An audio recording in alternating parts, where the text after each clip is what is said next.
John Carpenter's Vampires is one of the better recent vampire movies that actually takes the effort to be a vampire movie, and not an action film disguised as a vampire movie. James Woods plays the role of the main protagonist, a vampire hunter who is obsessed with wiping out vampires with his team after he witnessed his parents murdered by vampires when he is a child. He discovers that a group of vampires are searching for a powerful doom for mankind. The Vatican then secretly enlists a team of vampire hunters, led by Jack Crow, to hunt down and destroy the vampire. This is a favorite among many vampire movie fans, and will almost always pop up on a top 10 list of vampire films. This Joel Schumacher film is also pop culture famous because it featured the two Coreys at the height of their teenage heartthrob popularity in the late 80s. Don't let this scare you away. This is good for a vampire movie, and it is a very traditional story in a modern setting, mixing the two well without bastardizing either. A single mother and her two sons move to a small coastal California town. There are some mysterious deaths, as well as a pesky motorcycle gang. The younger brother makes friends with imaginative boys who claim to be vampire hunters. The older brother falls for a beautiful girl and then begins acting stranger and stranger while exhibiting all the classic signs of vampirism. Wanting to save his brother, the younger one joins. Interview with a Vampire is based on the best-selling novel by Anne Rice. This novel, and the movie that follows it rather closely. This is what you would consider the high-end or high-art type of vampire movie. Literary, and based on story and theme rather than general genre considerations. Interview with a Vampire is about a plantation owner named Louis who lost his brother and his will to live, but a vampire named Lestat likes the man and offers him the chance to become a vampire. Louis accepts, but finds that he hates being a vampire and he refuses to take human life. The two of them end up turning a little girl into a vampire, and she becomes the reason for Louis to continue to live, as the two live together as family through the centuries that follow the 1700s. The interview comes as a young journalist finds a man who tells him he is a vampire who is over 200 years old, and he tells his story of life as a vampire. The movie is like the novel, following the philosophy and reflections of this vampire who refuses to take human life. This is a very different, change-of-pace vampire film that will find its fans, and was critically acclaimed for good reason. The 1958 version of the film Dracula was groundbreaking in many ways, and is the first of 8 movies in the Hammer series. Christopher Lee plays Dracula in nearly all of these films, and the Hammer series of Dracula films remain classics among vampire fans. In this first film, the protagonist, Jonathan Harker, attacks Dracula at his castle, apparently somewhere in Germany. He fails, and Dracula travels to a nearby city, where he preys on the family of Harker's fiancée. The only one who may be able to protect them is Dr. Van Helsing, Harker's friend and fellow vampire hunter. This movie was directed by Terence Fisher, and it is a British film that was released in the United States as Horror of Dracula. While fairly tame by today's standard, this film was groundbreaking for its combination of romance/sexuality, and what was an unprecedented amount of gore. This film reintroduced Dracula to a modern Hollywood audience, and is one of the first vampire films to have a huge Hollywood budget. With an amazing cast of actors and a great director, Francis Ford Coppola, this film won a large number of awards, especially for technical achievements. This is a visually stunning movie, and even Keanu Reeves' iffy acting can't bring down the overall film. This version of Dracula is closely based, for a Hollywood film, on Bram Stoker's classic novel of the same name. A young lawyer, Jonathan Harker, is assigned to a gloomy village in the mists of Eastern Europe. He is captured and imprisoned by the undead vampire Dracula, who travels to London, inspired by a photograph of Harker's betrothed.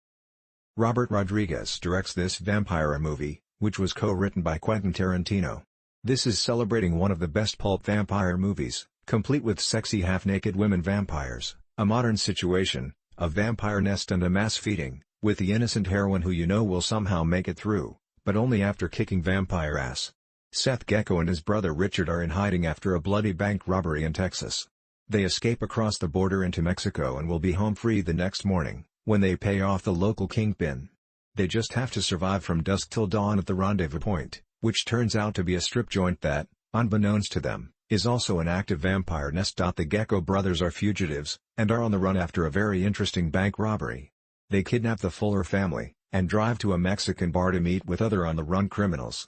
The two fugitive brothers at gunpoint get an ex-minister and his 2 children to take them across the border into Mexico. They drive to a Mexican biker bar to meet with the other crooks, but the vampires go nuts, and the survivors must fight their way out to morning.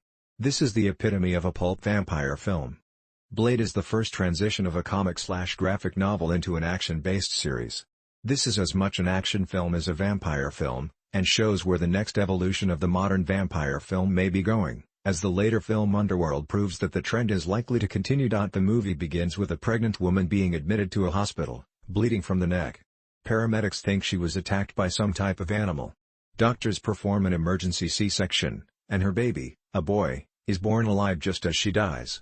This is the birth of Blade, played by Wesley Snipes, who is half vampire and half human, so he can walk during the day, and hunts vampires. Blade works with his mentor, Whistler, to hunt vampires.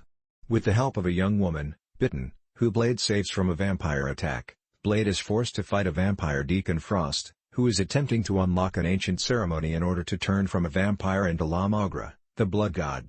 Blade fights La Magra, and the battle takes place to see whether the day-walking vampire can defeat the blood god or not. This is a great action flick, and there are plenty of very good vampire scenes throughout the film. This movie embraces the idea of the vampire-werewolf rivalry, and in this film this rivalry is an all-out war, with the werewolves finding new weapons to attack the vampires, and the vampires realizing they need to catch up.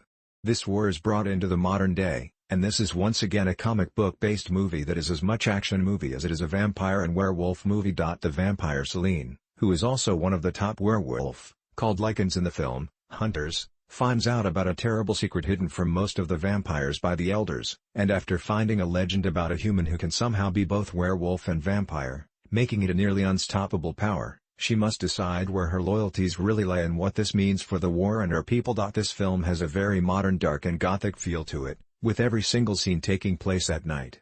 This is a great action flick that has some really good werewolf to vampire combat taking place. This is a very quick-moving film that will find fans even among viewers who generally don't like vampire films. Mel Brooks fans tend to like this film, while vampire movie purists don't.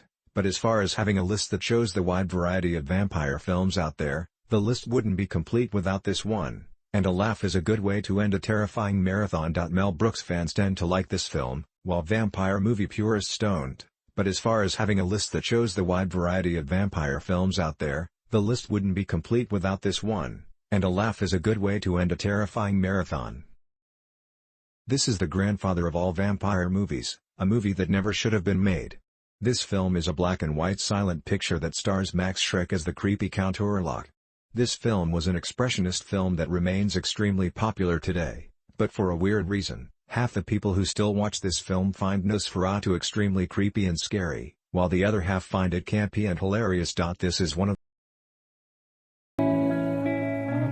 This night is cold in the kingdom.